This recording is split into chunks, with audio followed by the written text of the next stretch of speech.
I had been planning this solo cabin trip for months.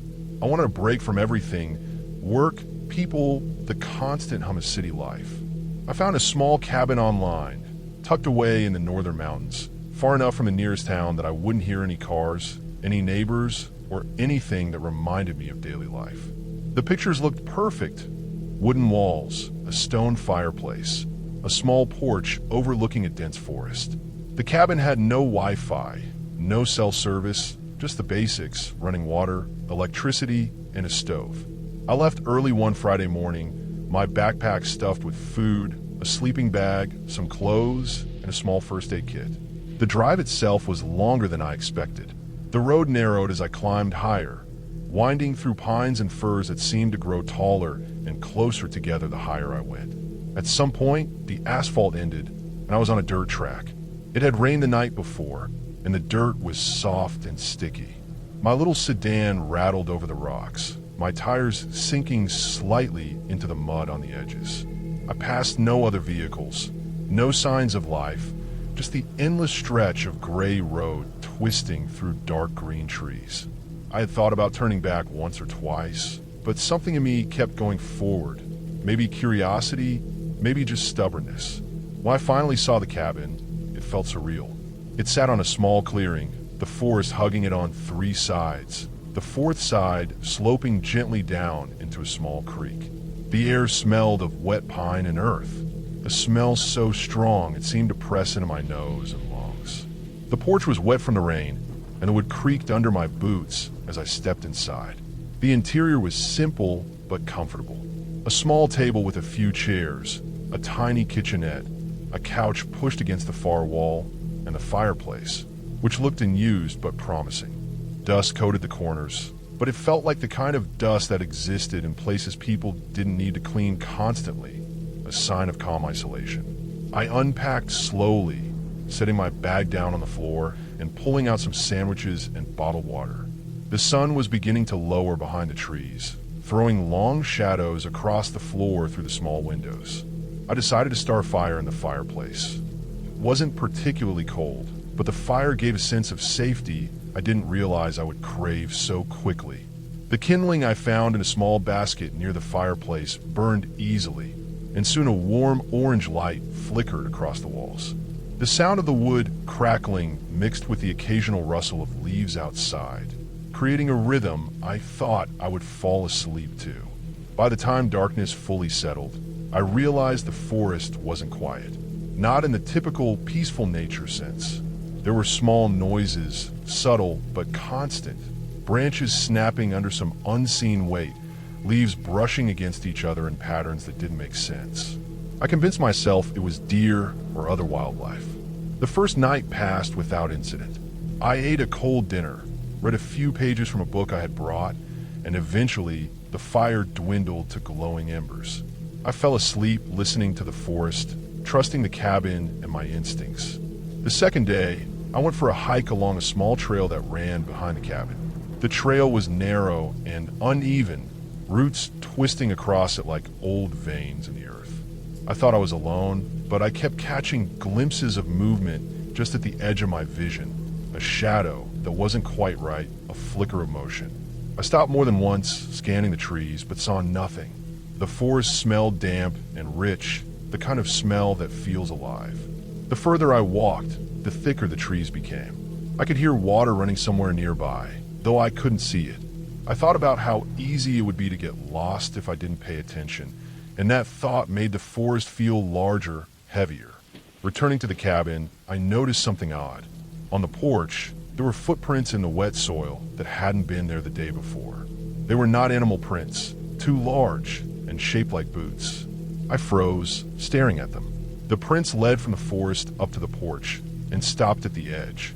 I had locked the door when I arrived, and I remembered double-checking it that morning. The idea that someone had been there while I was away made my stomach tighten. I stepped inside, making sure every window was closed and locked. Nothing seemed disturbed inside, but my confidence had waned. I tried to rationalize it. Maybe someone else had a cabin nearby. Maybe the trail had a logging crew that had walked past, but the feeling wouldn't leave. That night, I was more alert. I ate quickly, built another fire, and kept a knife nearby. I stayed awake longer than usual, listening to the forest. Around midnight, I heard it, a heavy thump against the side of the cabin, followed by another, slower, more deliberate. My heart jumped and I froze. It wasn't wind or branches. Someone was outside. I pressed my back to the wall, peeking through the small window. Nothing. The trees swayed in the faint moonlight, but no shadow moved. Then the thumping started again, louder, closer, coming from the corner of the cabin where the wood was thinner. I grabbed my phone, hoping for a signal. It had none. My chest was tight, every instinct screaming that I should run, but the door was the only exit, and if someone was outside, it could be a trap. I stayed like that for hours, the thumps coming at irregular intervals. At one point, it stopped completely. I could hear my own breathing. The forest seemed impossibly still. When the first rays of sunlight filtered through the windows, the sound stopped entirely. I stepped outside cautiously, looking around. No footprints. Nothing. I checked the perimeter of the cabin, walking slowly, looking for disturbed soil or marks on the walls.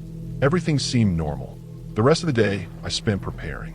I moved rocks around the cabin, checking every entrance. I gathered firewood near the porch to make a larger fire for the evening, something that would make noise and light and keep anyone at bay.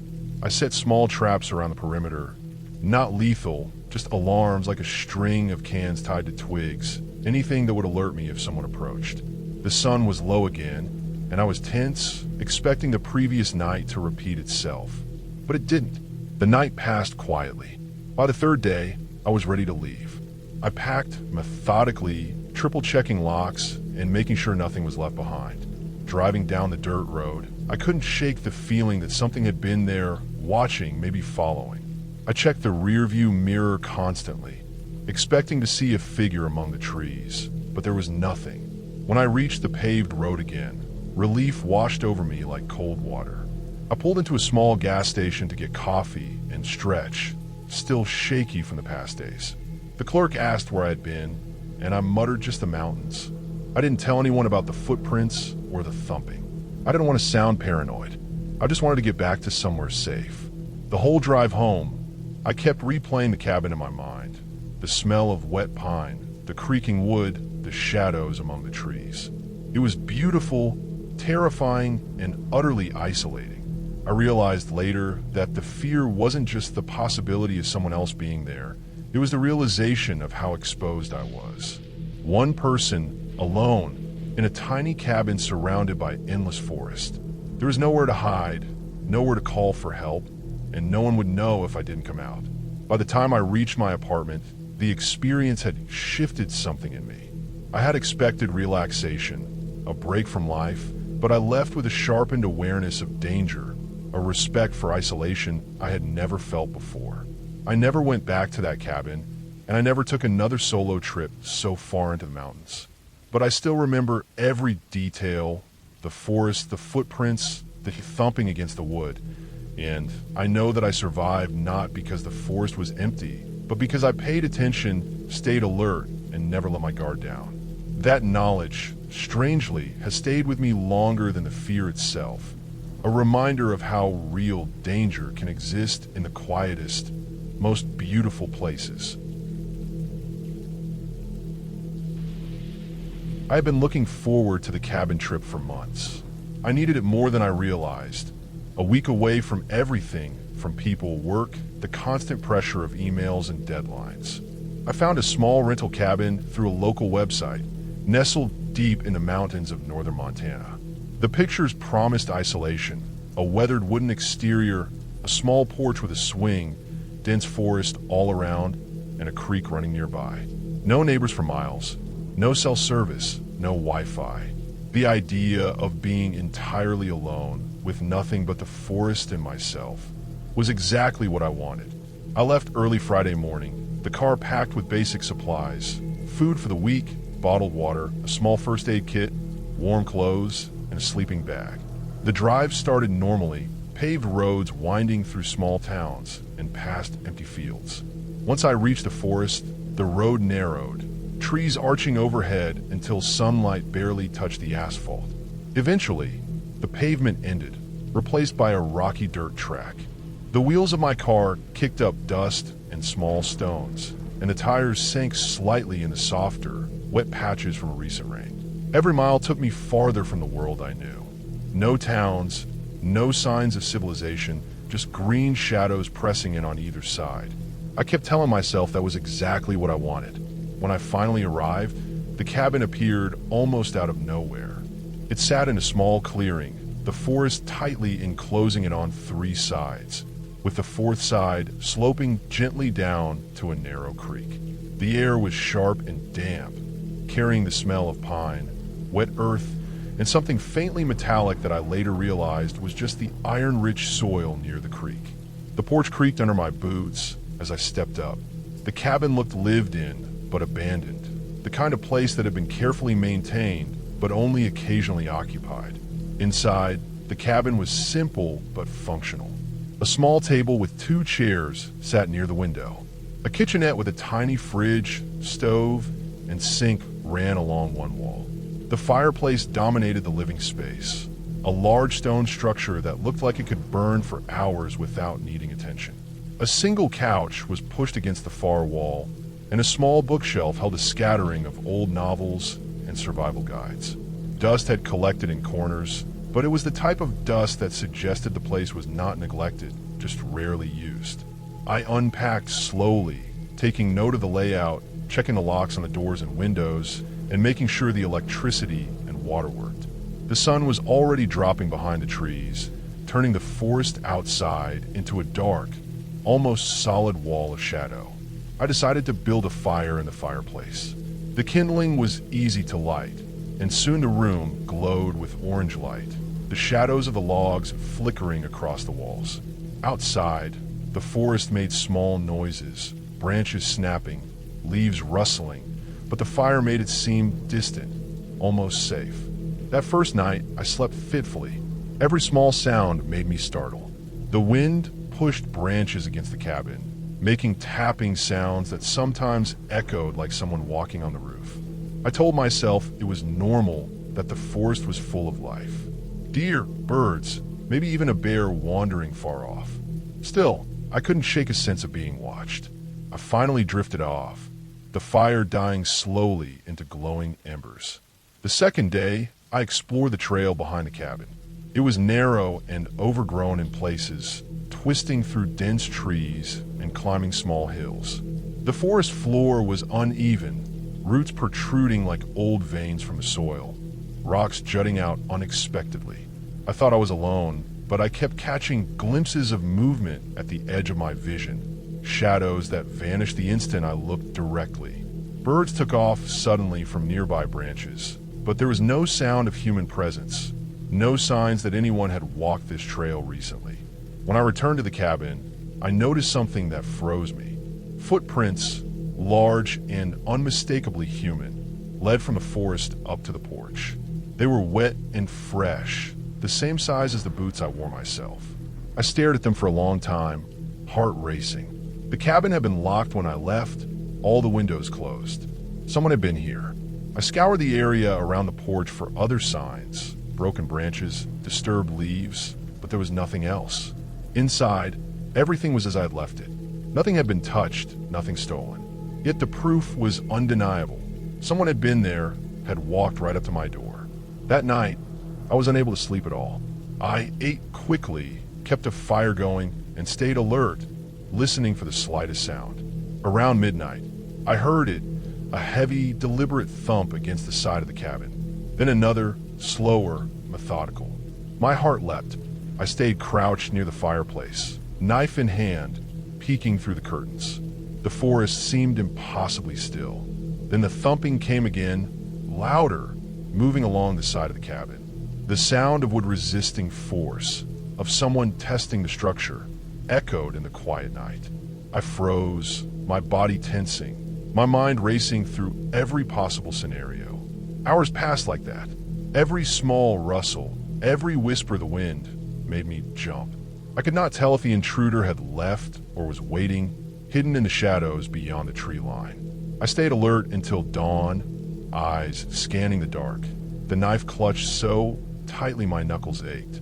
When the first rays of sunlight came through the windows, the noises stopped entirely.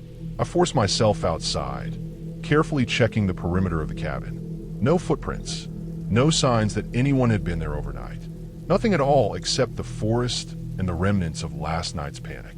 The next day, I prepared for the possibility of someone returning. I arranged rocks and sticks around the cabin as makeshift alarms, set up the fireplace for the night to provide light and warmth, and kept the knife nearby. I made sure every door and window was double-locked. I filled a small metal bucket with water in case I needed to make a quick barrier or distract anyone. I spent the day in tense vigilance, imagining figures moving silently just beyond the edge of the trees. The forest seemed to close in more than ever, the canopy above thick enough to blot out the sun in some places. I noticed small details I hadn't before. The smell of damp earth stronger in certain patches, the way shadows pooled unnaturally in hollows, the faint sound of running water that I could never locate. By the third day, I had decided to leave. I packed methodically, triple-checking everything, keeping my knife and supplies at the ready. I started down the dirt road carefully, eyes scanning the tree line. Every rustle of leaves or snapping of twigs made my stomach twist. I imagined someone or something watching from the shadows, following me silently. The further I went, the more relief grew in my chest. When I reached the paved road again, the tension finally started to release. I pulled into a small gas station just off the highway, hands still shaking as I grabbed a coffee. The clerk asked where I had been. I muttered just the mountains, avoiding the details of footprints, thumps, and sleepless nights.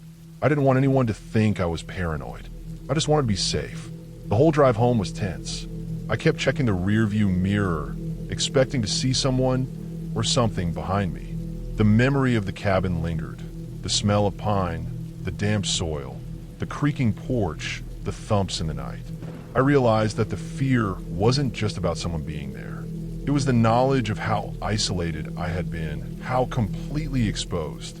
One person, alone, in a small cabin surrounded by forest, with no help nearby, was dangerously vulnerable. That realization haunted me more than the noises themselves.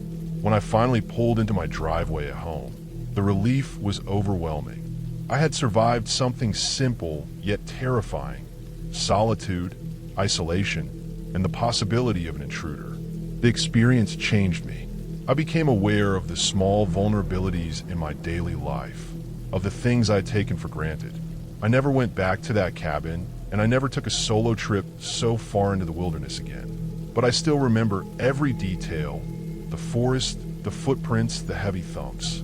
I survived not by luck, but by staying alert, thinking ahead, and respecting the isolation I had sought. The fear passed, but the lesson stayed, vivid and lasting. I remember driving up the narrow dirt road that led to the cabin, the tires crunching over loose gravel and frozen mud. It was early November, and the air had the sharp bite of approaching winter. The sky was pale gray, almost white, and the forest on either side of the road looked like a frozen wall, dark trunks standing rigid under the dusting of snow that clung to the branches. I had rented the cabin online through a small, local site. It was supposed to be isolated, perfect for a few days of work and solitude. I was tired, stressed, and needed quiet. The GPS hadn't always been accurate out here, but after a couple of wrong turns and dead ends, I finally arrived. The cabin was older than I expected, built of rough, weathered logs with a steeply pitched roof and a single stone chimney. The snow had melted in streaks along the roof, leaving dark stains where water had seeped in over the years. There were no tire tracks besides mine, and nothing stirred in the surrounding forest. The front porch sagged slightly on the left side, and the windows were grimy. I felt a small twinge of unease, but I told myself it was just because I was alone out here. I grabbed my bags and unlocked the door, which opened with a deep creak. Inside, the air was damp and cold, carrying the smell of old wood, dust, and something faintly metallic like rust. The cabin was small, one main room with a stone fireplace, a tiny kitchen in the corner, and a loft above where the bed was. Everything was functional but worn. The fireplace had logs stacked next to it, though most were damp. The cabin's lights were powered by a small generator the owner had left behind, and after a few minutes of fiddling, I managed to get the main overhead bulb working. I set my things down and decided to check the perimeter before settling in. The forest pressed close on all sides, the trees tall and skeletal, their branches scraping against one another. I walked slowly, trying to memorize the layout. There were no paths or clearings beyond a few feet from the cabin. Snow had covered what looked like a small creek nearby, and ice had begun forming along its edges. Everything was quiet, unnaturally quiet, as if the forest had stopped moving just to watch me. I went back inside and built a fire. The flames sputtered at first, then caught, filling the room with warmth and a flickering orange glow. I unpacked my laptop and some supplies, planning to get work done for a few hours before sleeping. As night fell, the shadows in the cabin deepened, stretching across the walls in strange, uneven shapes. The wind picked up outside, whistling through gaps in the logs and making the windows rattle. At some point, I realized that the house didn't just feel isolated, it felt cut off. There were no distant cars, no animals moving in the trees, nothing but the wind and the occasional crack of what's settling in the cold. Later, I noticed a sound I couldn't identify at first, a faint scraping like metal on stone coming from somewhere outside. I froze and listened. It stopped. I got up and checked the windows.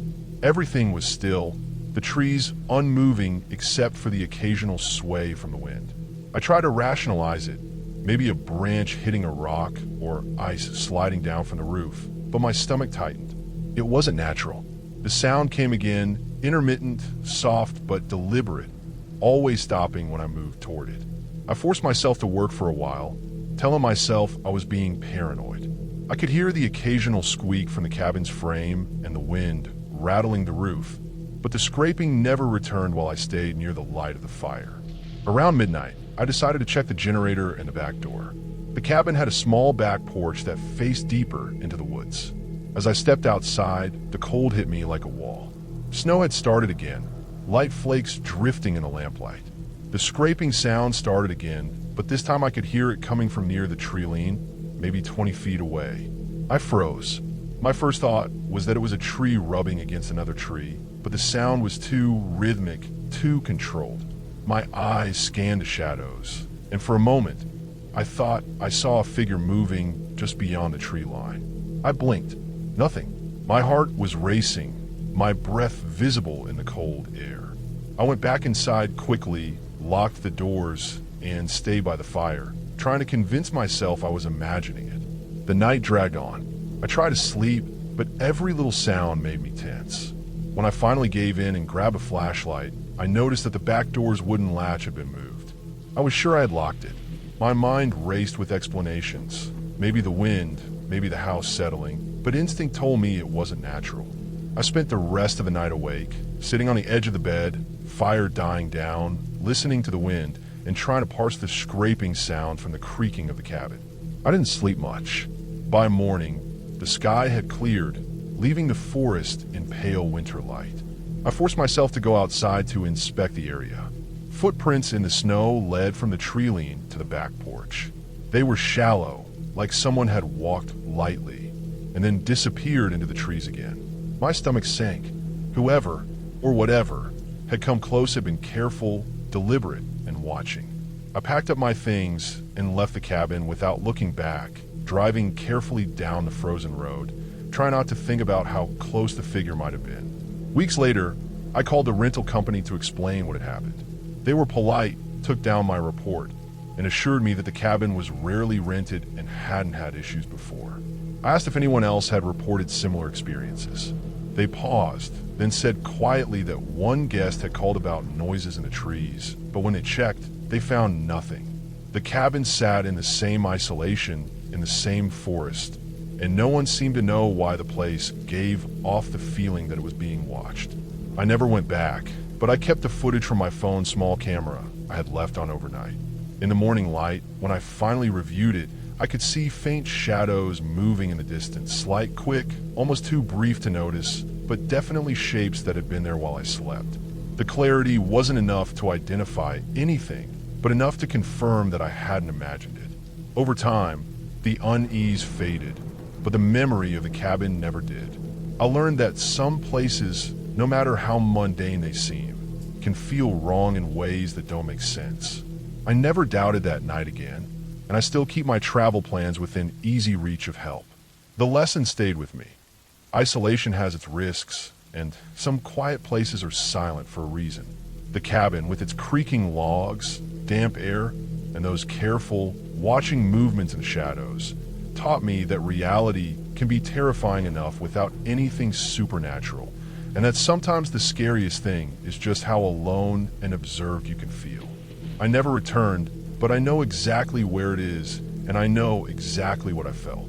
And that knowledge, the memory of being watched and followed in silence, is enough. It has kept me cautious but alive, and that, in the end, is the only real comfort I could take away from that night. I had been driving for hours when I finally saw the turnoff to the cabin.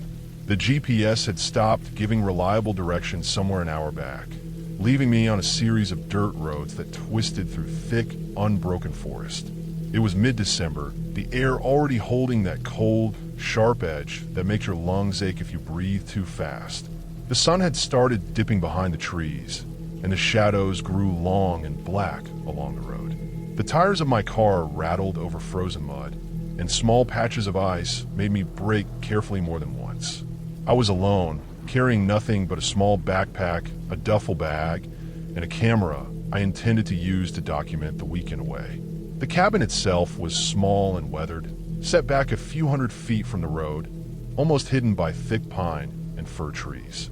Its logs were darkened with age, water stains running down from the roof's edges, and the chimney looked like it hadn't been used in a long time. A thin layer of snow covered the roof and piled along the sides of the porch. There were no footprints around it except mine, leading from the car. The silence was total, so thick that it felt almost physical, pressing against me as I stepped out of the car. There were no birds, no distant cars, no wind. Nothing, just the snow and the trees and me. I unlocked the door and stepped inside. The smell hit me immediately. Damp wood, cold stone, and something faintly sour like mold had been allowed to linger too long. The cabin had one main room, with a small wood-burning stove in the corner, a table, a few chairs, and a loft above that held a single bed. Dust floated in the weak beams of light from the windows, and I could see the frost starting to form on the glass. The stove had logs stacked beside it, though they were damp and would need drying before I could make a fire. I set my bags down, stripped off my coat, and tried to settle in. I decided to check the surroundings before it got fully dark. The forest was so close to the cabin that I had to duck between trees to get a clear view around it. Snow muffled everything, but I could hear a faint creek nearby, its water mostly frozen under a thin sheet of ice. The trees were dense, black trunks against the gray sky, their bare branches knotted together. It felt like the cabin was sitting in a small clearing carved out of some larger, endless forest. The isolation hit me harder than I expected, and I made myself go back inside, lighting the stove carefully.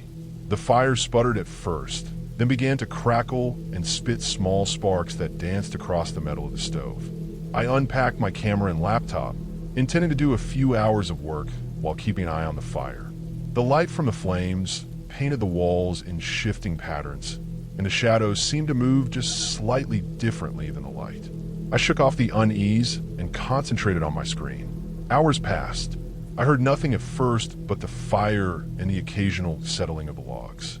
Then, faintly, there was a noise outside, a scraping, slow and deliberate. My stomach tightened. I stood up and walked to the window. The snow outside was untouched except for a few animal tracks far off, but the sound persisted. I tried to convince myself it was just a branch scraping against a tree or a rock moving in the wind. I went back to my work, but the sound returned, closer now, coming from the edge of the tree line behind the cabin. I stayed inside, pacing slowly, trying to rationalize what I heard. It never got louder, never immediate, just enough to make me aware of it in the background. Every time I approached a window to check, it stopped. I could almost sense it watching me, waiting until I turned away. The wind picked up, rattling the cabin, making the stove's flue moan and the windows shiver. The scraping returned at random intervals, each time closer than before, and my mind began to play tricks, seeing shadows that weren't there. Night fell completely, and I built the fire higher, sitting close to it with my backpack in my lap. I was too cold to sleep, too aware of every creak, every pop of the wood. Around midnight, I forced myself to go outside and check the back of the cabin. The snow crunched beneath my boots. I carried a flashlight, sweeping it slowly over the trees and the small clearing behind the cabin. The scraping began again almost immediately from somewhere deep in the forest. My light caught nothing but trees and snow, yet I could feel the sense of being observed, as if someone or something was moving carefully, staying just beyond my view. I hurried back inside, double-checked the locks, and huddled near the stove until the fire died down. I didn't sleep. Morning brought pale light through the frost-covered windows. I decided to leave. I packed my bags, ate a small breakfast, and went outside to start the car. As I walked around the cabin one last time, I noticed something in the snow I hadn't seen before. A set of footprints starting at the edge of the tree leading toward the porch, then stopping abruptly. No footprints leaving the porch, no continuation into the trees. They were human-sized, careful, deliberate, as if whoever had walked there had known I would see them eventually. I left immediately, gripping the wheel tightly as I drove down the icy, winding road. I didn't look back, though I felt a constant pull of unease behind me. It wasn't a ghost or a fairy tale. It was real, tangible, and I could feel it still lingering in the cold air and the forest silence.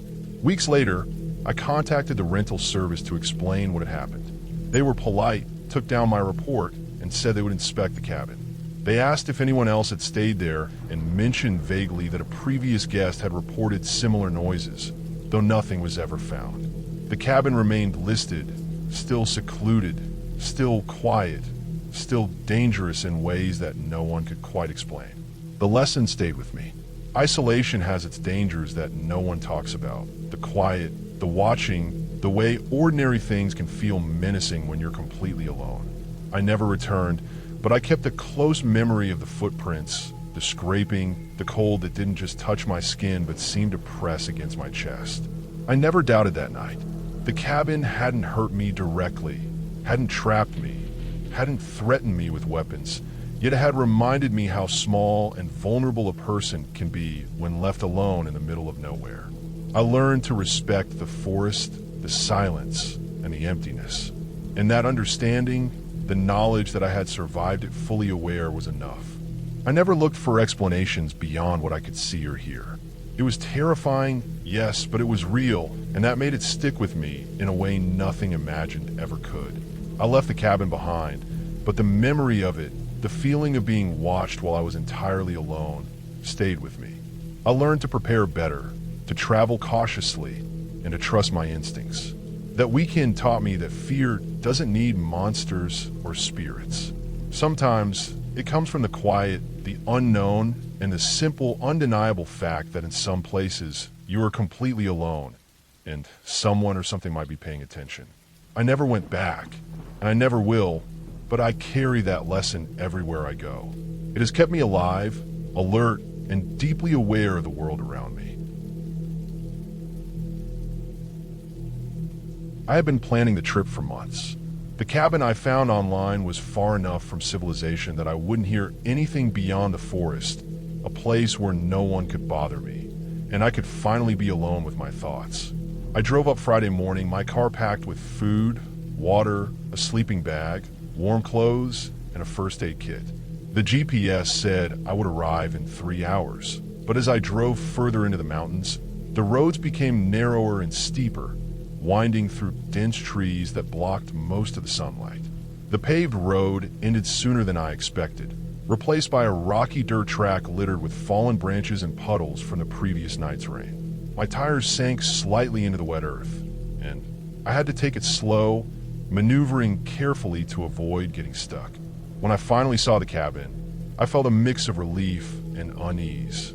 It sat in a small clearing, surrounded by thick forest on 3 sides. The 4th side sloped down to a creek that gurgled faintly in the distance. The cabin itself was wooden and weathered, the porch sagging slightly in the middle. The door looked solid, and all the windows were intact. I stepped onto the porch, listening to the forest around me, the wind whispering through the trees, birds stirring in the underbrush, and the faint sound of water running down below. I unlocked the door and stepped inside. The interior was simple but functional. A small table and 2 chairs sat near the window. A kitchenette with a fridge, a stove, and a sink lined one wall. A stone fireplace dominated the living space, and a single couch sat across from it. The cabin smelled of wood and dust, a faint mildew from the damp outside air. I unpacked slowly, setting my bag down and checking all the locks and windows. Everything worked, the electricity and water functioning as promised. I collected kindling from a small basket near the fireplace and started a fire.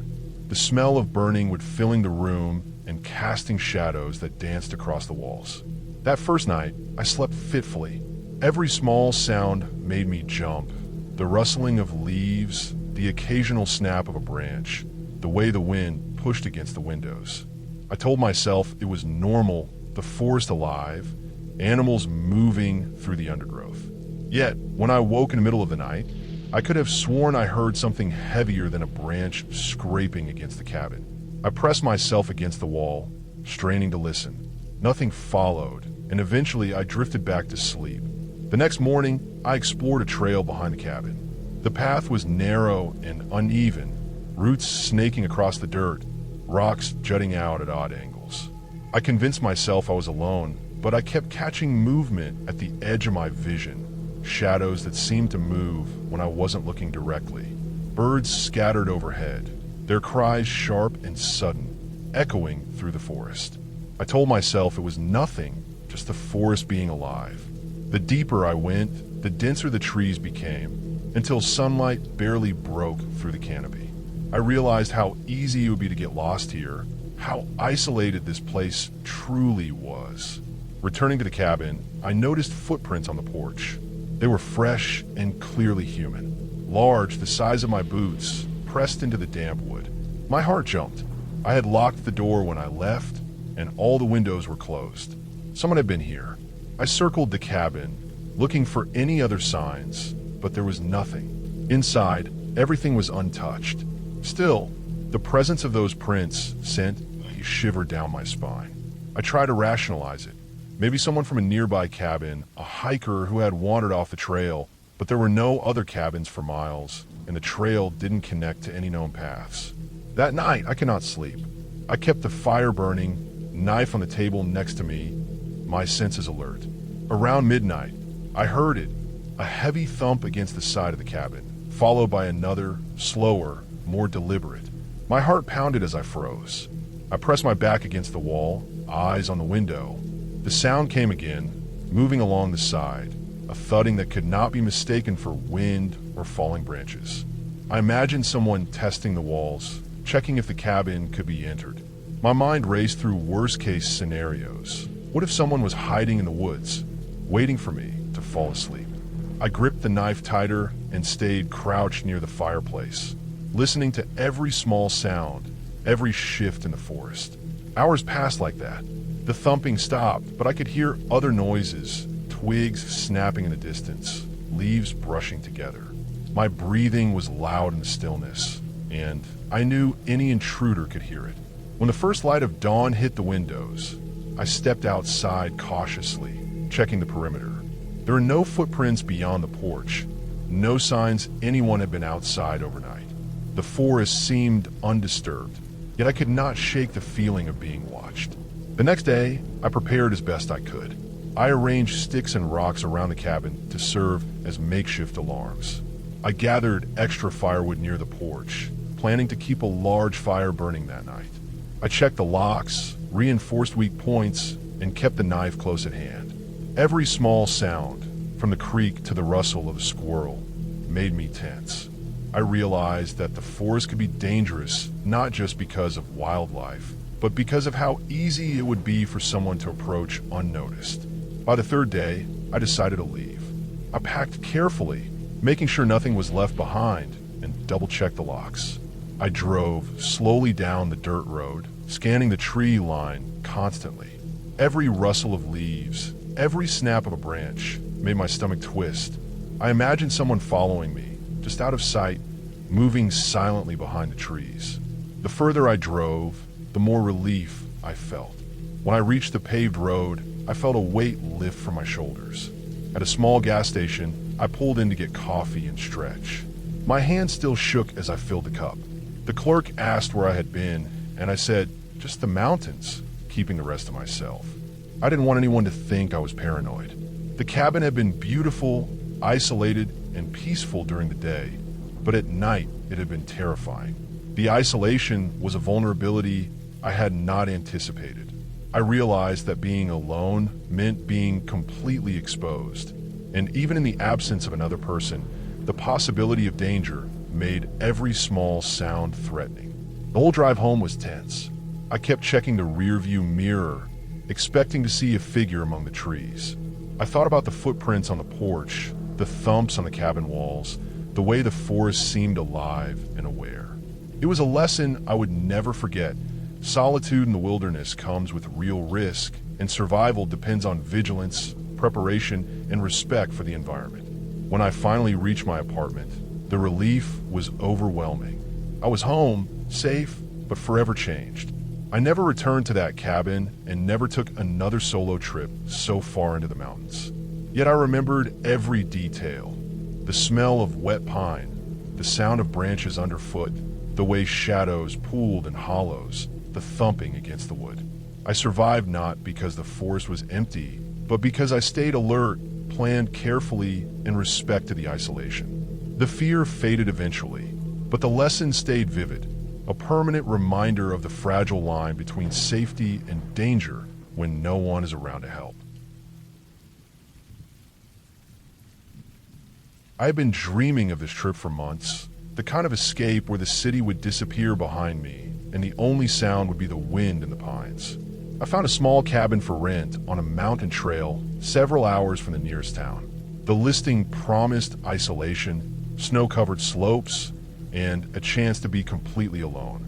I left early on a cold January morning, my car packed with firewood, food, and a small backpack with essentials. The drive up the mountain was slow. The road was narrow, winding, and covered with ice patches that caught me off guard more than once. As I climbed higher, the trees grew taller and denser, blocking the weak morning sun. By the time I reached the trailhead, the sky was already beginning to gray, heavy clouds pressing down on the peaks around me. I parked and hiked the remaining mile to the cabin, snow crunching under my boots. Every step felt louder than it should have been. The forest was unnervingly silent. When I saw the cabin, relief and excitement hit me.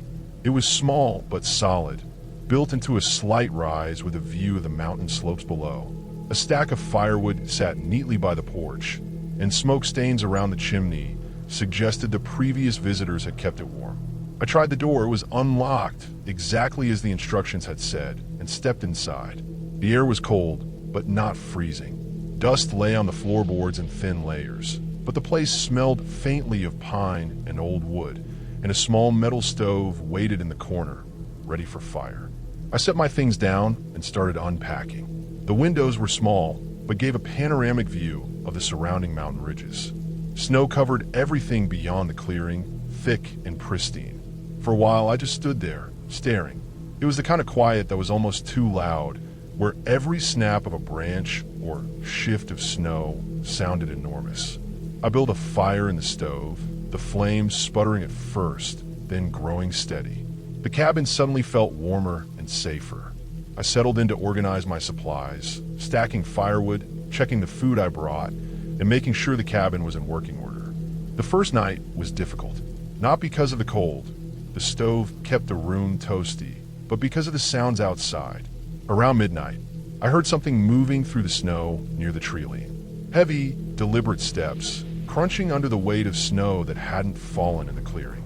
My first thought was a hiker or hunter, but this trail was not popular in winter, and I was the only car at the trailhead. The sound circled the cabin for a while, then stopped. I listened, straining to catch any hint of a voice, a shout, anything, but the forest was silent again. My stomach tightened. By morning, the tracks were visible in the snow. They weren't animal tracks, they were human. Bare footprints leading from the tree lean to the side of the cabin, then disappearing again. Whoever had come here had moved cautiously, deliberately. I didn't see a face, I didn't hear a voice, but someone had been here. I tried to shake off the fear. People come to the mountains, I told myself, and maybe they left for a reason. I spent the next day making the cabin more secure. I stacked extra firewood against the door, placed heavy objects near the windows, and made sure the stove was constantly lit. I went for a short hike in the nearby trees, but the further I walked, the more isolated I felt. Every snap of a branch sounded like a footstep following me. I returned to the cabin as quickly as I could, boots soaked and lungs burning from the climb, and closed the door behind me with relief. That night, the wind picked up. Snow began falling, heavy and relentless. It covered the tracks from earlier, and soon the forest outside was a white blur.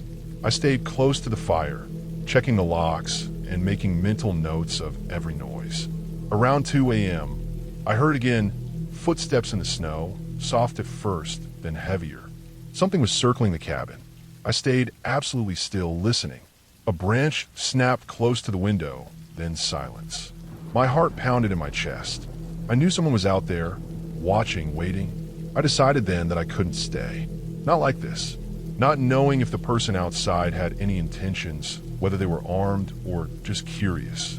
I spent the next hour packing essentials into my backpack, making sure the stove fire would burn safely on its own. By the time I was ready, dawn was barely breaking. The snowstorm had slowed and visibility was low, but I could see the trail leading down the mountain. I stepped outside, boots sinking into fresh snow, and my eyes scanned the forest edges constantly. I didn't see anyone at first. I moved slowly, quietly, making sure not to make unnecessary noise.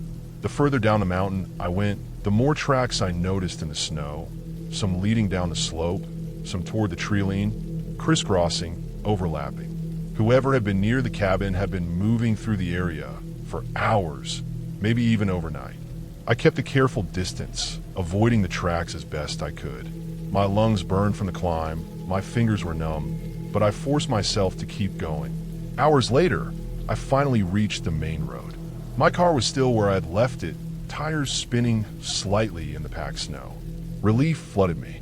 I started the engine, listening for any sound behind me before I drove away slowly. As I descended the mountain, the silence of the forest was replaced by the sound of the engine, the tires crunching against the icy road. I kept glancing in the rearview mirror, half expecting to see someone following, but there was nothing. When I reached the nearest town, I called the local sheriff's office and explained what had happened. I described the tracks, the circling around the cabin, the feeling of being watched. They promised to check the area. Later, I learned that the mountain was sometimes used by people hiding from authorities, and that isolated cabins were occasionally approached by trespassers or thieves. I had been lucky. My presence had likely scared whoever was away. After that experience, I stopped taking solo trips to isolated cabins. I never returned to that mountain, but I kept the lesson with me. The wilderness is beautiful, but it is also unpredictable, and isolation is not always safe. People can appear in the most remote places, and intentions can be unknown until it's too late. That winter, the mountain taught me to respect not just nature, but also the unseen risks that come with being completely alone. Years later, I still remember the crunch of snow around the cabin, the weight of silence, and the tracks that appeared and disappeared in the storm. I learned how to read signs, tracks, broken branches, shifts in snow, and to always keep an exit plan. Fear doesn't need ghosts or fairy tales. It can be as simple as realizing someone else knows where you are, moving silently through the trees while you think you are alone. I never forgot that cabin, that mountain, or the lesson it taught me. It was real, it was terrifying, and it was entirely human. I had planned the trip for months. A small break from the city, a week alone in the woods to clear my head. I found a cabin listed online, off the grid, supposedly isolated for miles. It was January, and the snow had already settled deep in the forest. The roads were narrow, unplowed, and the GPS kept recalculating as I drove deeper into the trees. I didn't mind. I liked being off the beaten path, but even I felt a flicker of unease when the last stretch of road turned into a barely visible dirt trail. The cabin appeared suddenly, tucked into a clearing. From the outside, it looked sturdy, wooden logs, a stone chimney, small windows with frost edging them. Smoke wasn't coming out of the chimney, which was fine. I didn't want anyone else there. I parked my car next to the cabin and stepped onto the snow-covered porch, boots crunching loudly in the silence. The forest was still. No wind, no birds, nothing. The door was unlocked. I've been told the owner would leave it that way. Inside, it smelled faintly of wood polish and old fire smoke. There was a small kitchen, a living area with a stone fireplace, and a loft with a bed. Everything was simple but functional. Pots, pans, blankets, a stack of firewood near the door. I set my bag down and took a moment to breathe. The place was exactly what I had hoped for. I started a fire in the fireplace. The flames flickered against the walls, casting shadows across the cabin. The logs crackled and hissed. Outside, the snow was thick and the trees pressed in close to the clearing. I could see tracks in the snow, animal tracks mostly, though some looked deeper, like someone had trudged through recently. I shrugged it off. The forest wasn't empty, of course. That night, I slept fitfully, not because of the cold. The cabin held heat surprisingly well, but because the wind, when it came, sounded different. It wasn't a normal wind. It felt like it moved around the trees in sudden bursts, making branches snap sharply. At one point, I thought I heard footsteps crunching in the snow outside, but the cabin floor was old and noisy.